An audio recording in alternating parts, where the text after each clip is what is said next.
কেটা কোৱা ওয়েল্ডিং কৰা মানুহে যে ওয়েল্ডিং কৰা সময়ত গ্লাছ এখনৰ নিচিনা যে এনেকে লৈ থাকে সেইখনৰ নামটো কি আৰু সেইখনৰ কাম কি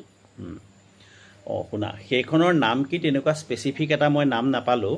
কিন্তু সেইখনক সেফটি গ্লাছ বুলি ওয়েল্ডিং কৰা মানুহবিলাকে কোৱা শুনো গম পাইছেনে আৰু আজিকালি সেই গ্লাছখন সাধাৰণতে হাতেৰে ধৰি লোৱা গ্লাছখন ব্যৱহাৰ কৰা নহয় তাৰ পৰিৱৰ্তে তেওঁলোকে আল্ট্ৰাভায়োলেট ৰে প্ৰটেকশ্যন থকা কিছুমান গগলছ ব্যৱহাৰ কৰে গম পাইছেনে